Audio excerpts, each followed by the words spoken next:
Hello there, ExxonMobil employees. Welcome. Thank you so much for joining us. I'm Sam. I moderate these presentations, and in just a second, we'll be joined by Wesley Boudreau, one of our ExxonMobil-focused financial advisors, who's here today to speak to you about the potential increases coming to ExxonMobil's healthcare plan and how you can prepare. Before he comes on, very quickly, would like to remind you we are not ExxonMobil here. We are not affiliated nor endorsed by ExxonMobil. We are a completely independent group of financial advisors, so please keep that in mind as you're listening along. You can book a free 15 or 30-minute block of time with one of our financial advisors. You can subscribe to our newsletter, read many blogs that we have specifically for ExxonMobil employees. You can subscribe to our YouTube channel. You can subscribe to our LinkedIn channel. We post a lot of content for ExxonMobil employees and retirees, and we really feel that you would get value out of it if you considered giving us a follow. And lastly, while Wesley is speaking today, I'll be entering some links into the chat. Those links are going to guide you to those various sites that I just mentioned. You can also ask questions. He will not answer those questions live with you today, but I will make sure that those questions get fielded to either Wesley himself or one of his other ExxonMobil focused colleagues to answer with you after the presentation has ended. And with all of that out of the way, I think we are ready. We're going to start with Wesley Boudreau now. All right, thank you very much for that introduction, Samantha. And like she said, today we're going to be digging into healthcare, also kind of how it plays into the entire retirement planning process and how you plan around some of those different costs you're going to see.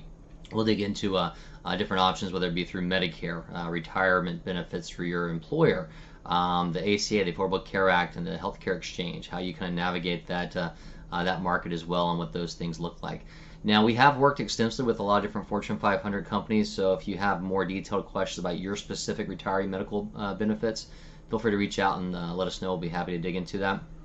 Even though we've worked extensively, we're not employed or endorsed by them, but definitely one of our advisors probably has worked with your plan and can dig into some details for you. So two of the top things that we see whenever we focus or work with individuals that are in that process of retirement is number one, do I have enough money? Have I saved enough? Am I doing well in order to actually retire so I don't outlive my money? I want to make sure I've got something to pass on to my beneficiaries. Maybe it'd be significant, or maybe you want to make sure you write your last check on your deathbed, but you don't want to run out of money before you pass away. So that's the biggest concern, and one of those items that feed into that concern is healthcare cost.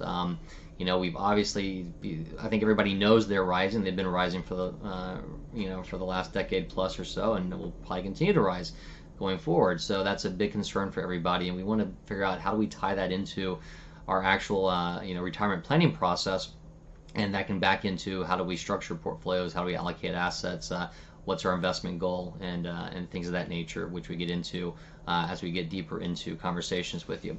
So let's take a look at some of the different costs and how that's looking as far as the cost of insurance. This is actually taken from Axios. This is showing a chart that's a little bit skewed from the actual numbers. It's their chart though. But if you add up all the different medical costs, whether it be private insurance, Medicare, Medicaid, that's projected to be close to $8 trillion by 2032. Actually, I think it's $7.7 trillion a year spending. Right now, it's about, I think, 4 point something, so right around 4 trillion in 2025. So again, a doubling, if you would, roughly of that going forward. So just keep that in mind. And then as far as the actual cost, moving forward, we're going to talk about, open enrollment. We'll talk about the expected cost, how we're seeing them, increase in various states. Because keep in mind, the Affordable Care Act, if you're using that, it's state exchanges, so it's based upon what state you live in or what state you may retire to if you're looking at making a change there as well. We'll talk about alternatives before age 65, and then just healthcare insurance in general. So as far as getting into the open enrollment tips, so we're kind of coming up in this time frame where a lot of different companies and Medicare are going to have open enrollment in the kind of fall season, if you would. Medicare, I believe, is I think October 15th through December 7th. A lot of companies, maybe late October, most of November, so kind of similar time frames.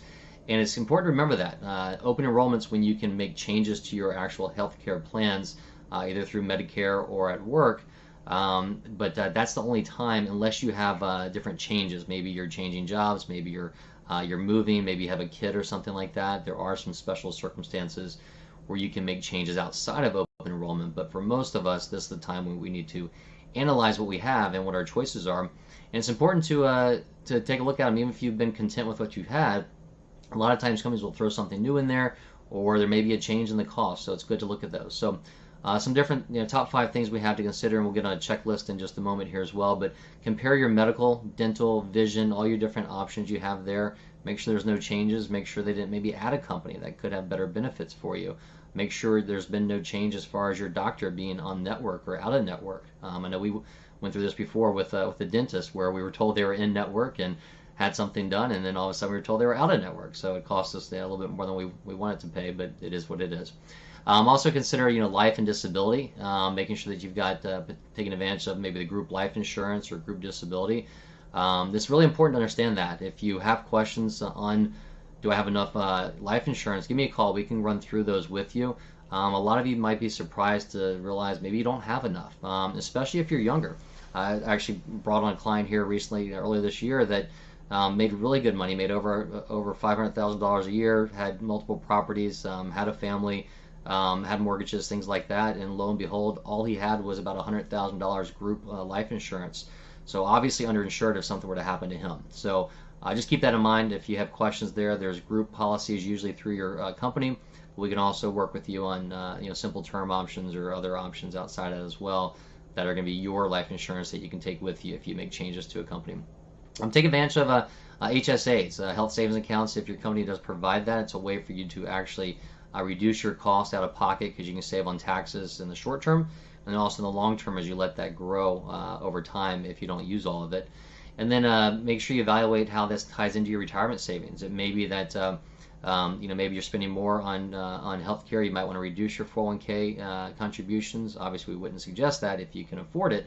We'd probably look at making increases, or maybe looking at saving outside the 401k and different options there as well. So don't hesitate to call in and review that with us as well.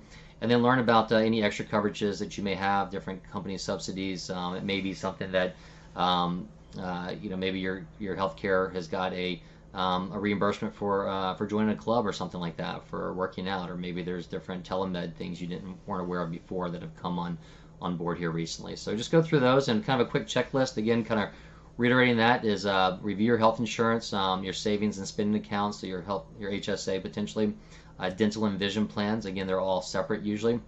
That life insurance we talked about. Disability insurance, God forbid something happens to you, there's going to be short-term and long-term disability. You may or may not have to opt into it or opt out of that, so be careful in reviewing that.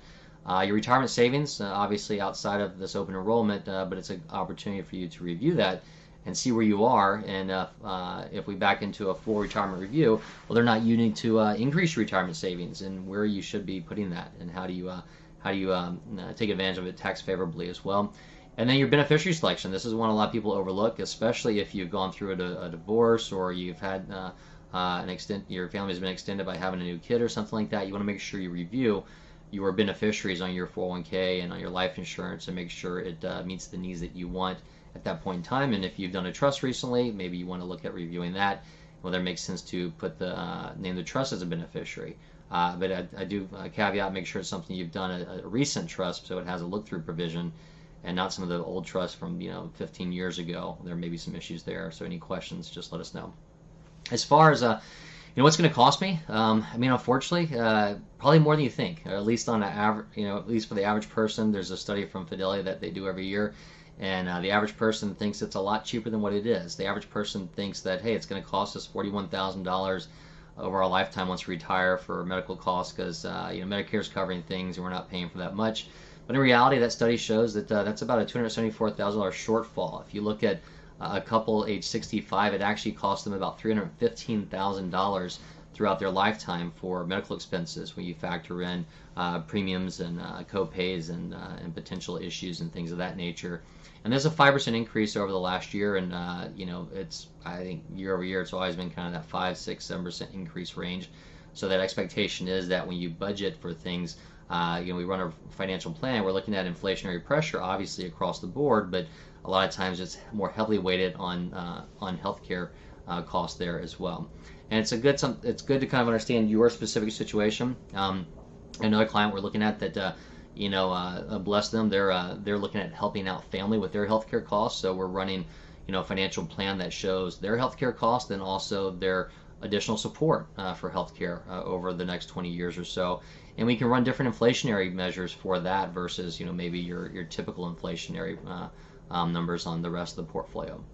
As far as the price of things, just to give you some statistics or give you some reality on what's happening, prices are still going up. Obviously, they're trying to control prices here on prescription drugs and things of that nature. But even in 2025, about 983 companies or different products that already had their list price increase. So again, keep that in mind. It may not necessarily affect you because your insurance company could absorb that, or you may be getting it for free anyway.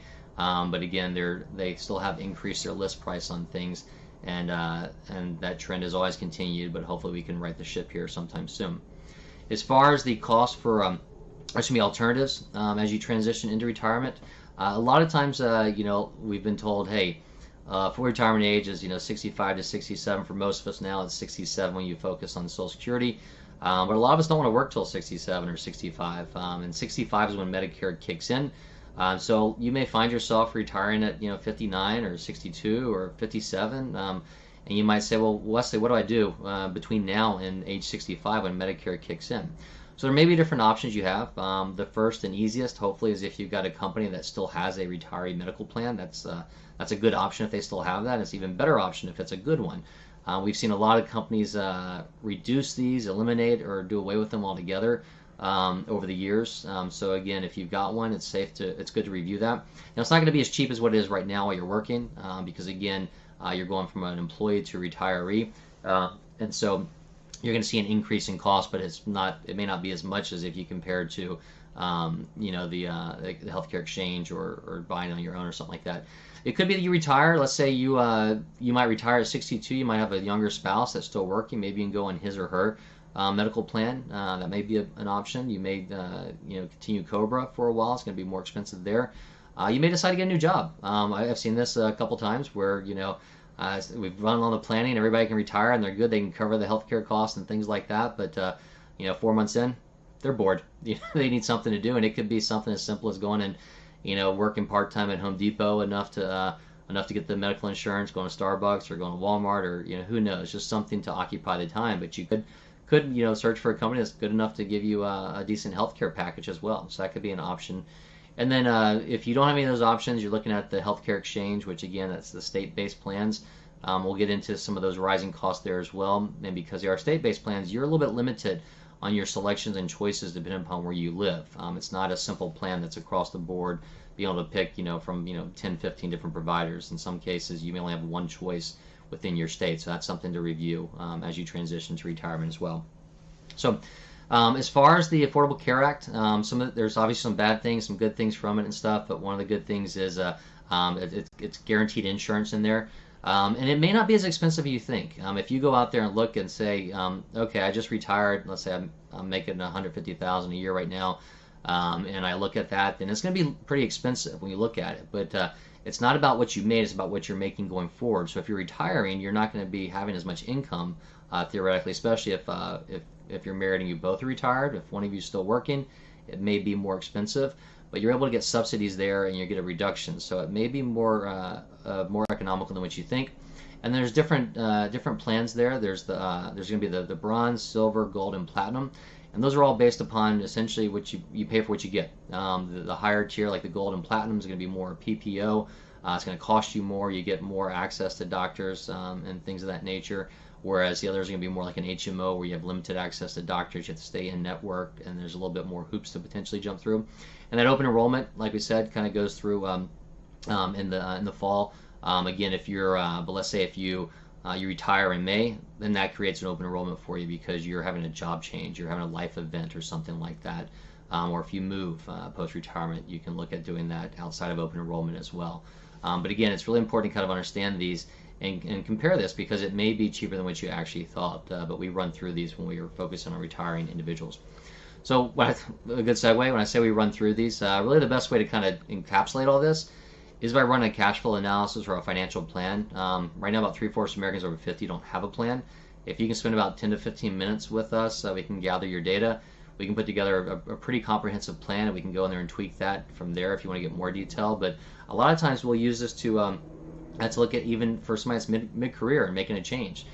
We can go in there and say, okay, well, I'm leaving this company because I'm sick of it or because I got let go, and I want to find another job, but I want to find something that I like. I want to find something that is more beneficial to me. And we can go in there and back in the numbers and might find out, hey, you can work for 10, 20, 30 grand less than what you were making before, and maybe focus on a company that is a quality job versus maybe a quantity or versus the most you can earn. So, and we want to tie in the healthcare costs within that. So we're going to go through and look at those different options for you.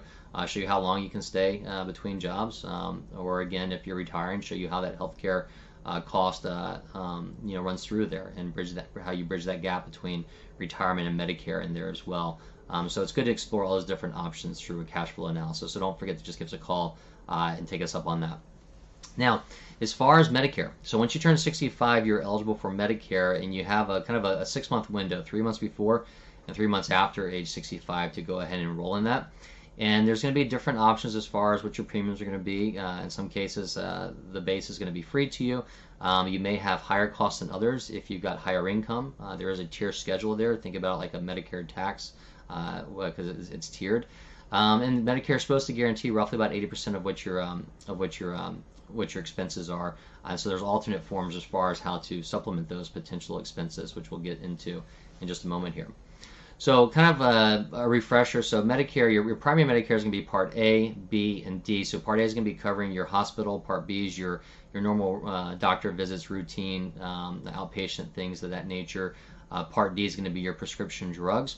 And then if you're looking at trying to figure out a way to cover the out-of-pocket expenses, again, we said Medicare is supposed to cover roughly 80%. So between copays, things like that, you might be on the hook for another 20% of it, or you might have some issues where there's a higher cost because you had some issues in a given year, some medical issues. And so really there's two things to look at. There's the Medigap option, or you can look at Medicare Part C. So Medigap is something where you're still utilizing Medicare, you're staying on Medicare, you're not making a change to that. It's just you're filling the gap, which again is why it's a gap insurance. It does still allow you to choose your own doctors. It's going to have higher premiums though than what Medicare Advantage will be, which again is Part C. Your average cost about $900 to $200 a month in this case. Again, some routine issues are not covered, like dental and vision and things like that and stuff. But you are covered anywhere in the United States. Your guaranteed coverage is not going to change or shift for you. Or you may say, hey, I want to simplify and just do a single Medicare Advantage or Part C. And what that does, that takes everything, kind of brings it together. And so what you're doing is you're going private insurance outside of Medicare, and they're covering the Medicare for you. So you're taking Part A, B, and D and kind of rolling it all together.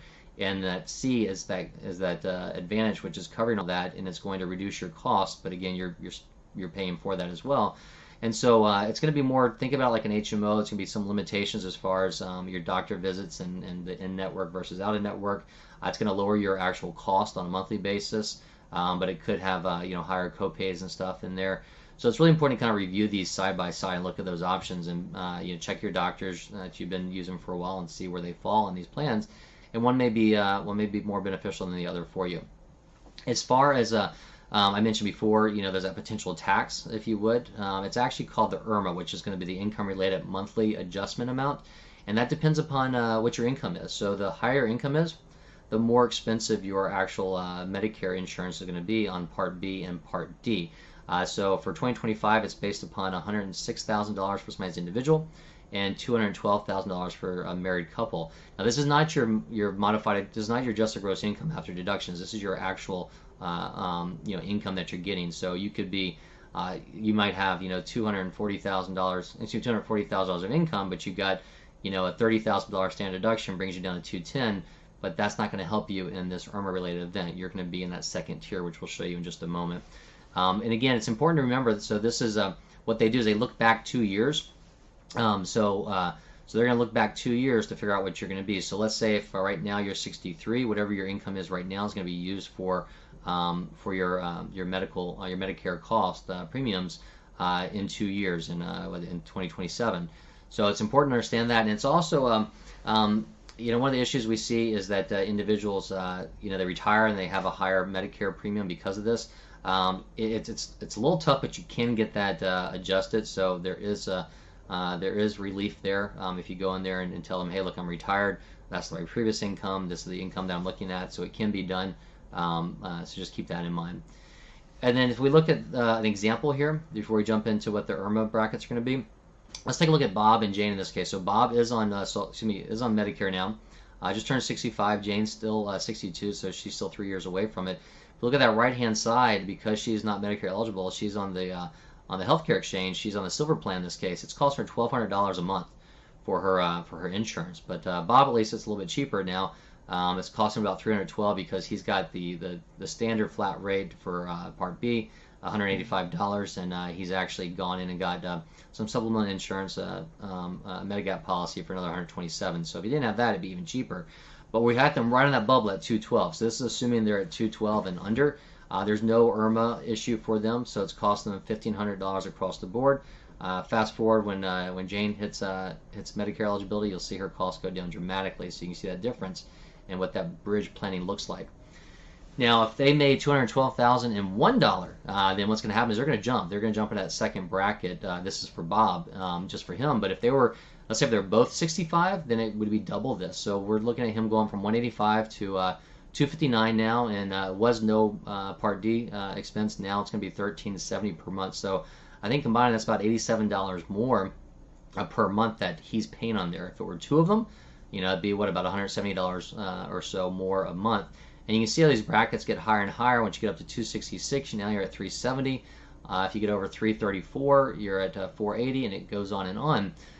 You might say, Wesley, this doesn't affect me. I'm retired. I'm making less than $200,000 easy as a as a married couple, and that's typically for most people. But another thing you got to be aware of is, as financial advisors, we're going to talk with you about that long-term aspect and planning, and a lot of times we may talk about Roth conversions as a great strategy to unwind some of your IRA money or 401k money and reduce your RMDs in the future. And not all advisors are created equal. You might have an advisor that talks about that but doesn't on the backside understand, hey, if we do a big conversion now, we're going to bump you up into the IRMA brackets, where they may think, hey, your adjusted gross income's under this, so we're good, but they forget that you don't get deductions in the IRMA bracket. So it's important to kind of review these. You may only make $150, but if you did a $100,000 wealth conversion, now you made $250 that year, and you're in that second bracket for the IRMA. So it's important to understand and review these side by side. So any question there, just let us know when we go through a wealth conversion. We definitely take this into account, and in some cases it may still make sense to pay it. Just think about it as an extra, I think about 1 to 2% tax in the scheme of things. Now, as far as premiums, and I alluded to it before, the rising cost across the board. So we look at 2025. The average cost for this a 40-year-old. So for a lot of people on this webinar, might be older in this case. We're focused on retirement planning, but either way, the average for 40-year-old in this case is about $627 a month on a I think it's silver plan in this case. That's about a 7% increase from what it was in 2024. And we look at some different states. Again, I mentioned the healthcare exchange. It's an exchange state by state, and keep in mind, some of these states are very limited. Some states might have 3, 4, 5 different choices as far as healthcare providers. Some, like Alaska, which is on this list, and some others may only have one provider to choose from, or maybe county-based, and you may only have one choice. So really, you have no choice. So a lot of times you may see some increases there, and you have no control over it. But Vermont going up 27%, New York 19%, Alaska up 15%, North Dakota 14%, Utah up 13%. So again, across the board, we're seeing rises here, and it may be higher than what the national average is going to be. And then some additional things to look at, like I said, is each state has different providers. Some states have one, some have a multiple. If we look at that New York I mentioned before, look at the United Healthcare here. 66% increase in costs going up in 2026. So obviously they've underpriced themselves, or they're pricing themselves out. You look at, I don't know who Elevance is, but you look at Colorado on all of these. The good news is Colorado has a lot of choices as far as providers, but it looks like they're all on the list. They're all going up in price.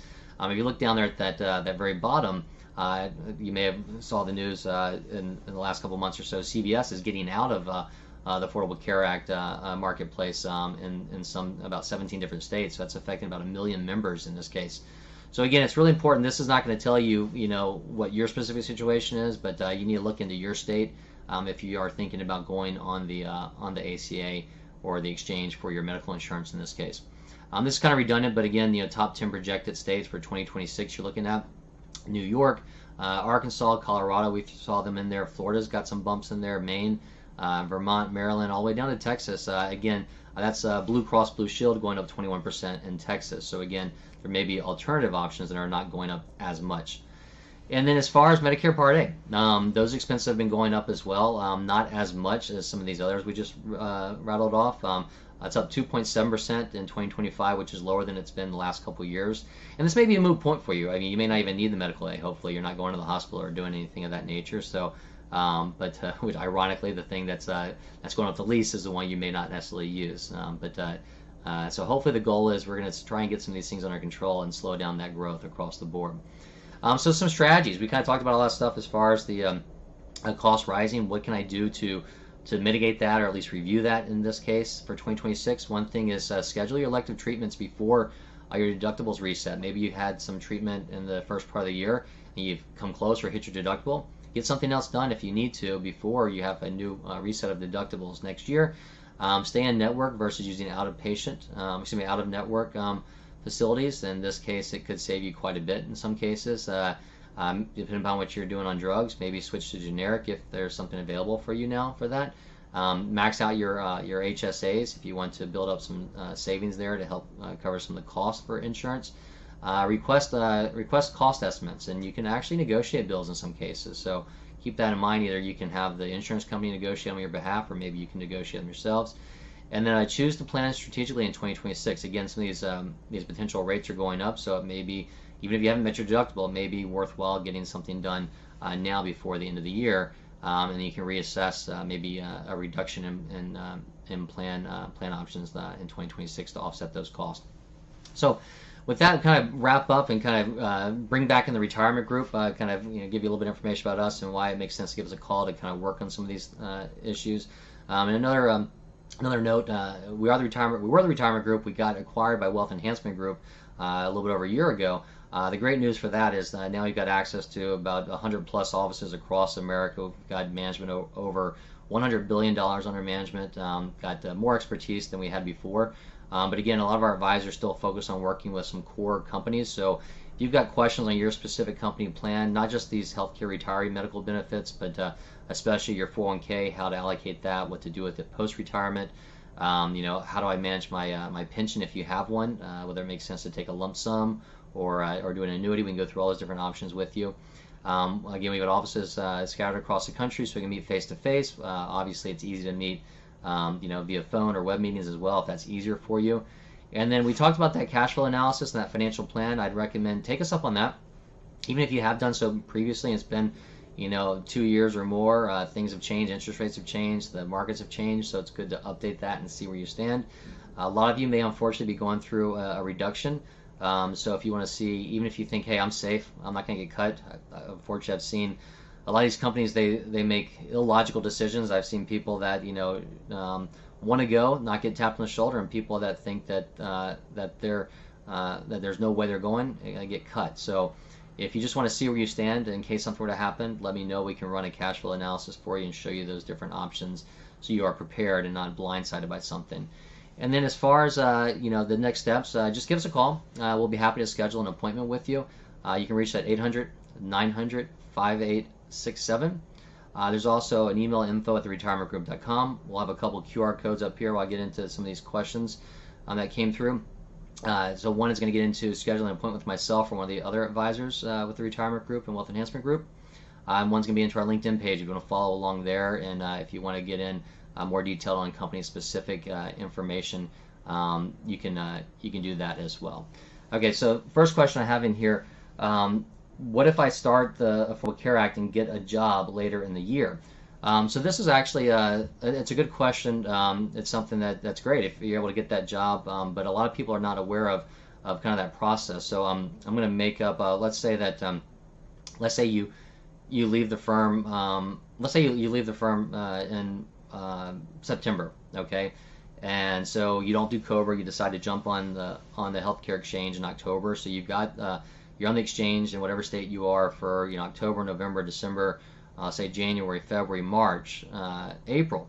So 4 months in 2026, and then all of a sudden you get a new job. And so what happens is, depending upon what that job is, it may affect that healthcare exchange that you have. If they allow insurance, you may have to go off of it and may have to go onto the company's plan. If you decide to stay on the Affordable Care Act, but now you've got higher income, they're going to come back and adjust that, and you're going to have to actually pay, I don't want to call it a penalty, but you pay back the subsidies that they're giving you. So it's not going to be as cheap as what it was the first part of the year or the last year. So it's important to kind of understand that and see those options through. So again, any deeper questions, just give us a call. And then one more I'll take the time to get to. Any that we missed, just we'll follow up with you on them. But can I change from Medigap to Medicare Advantage?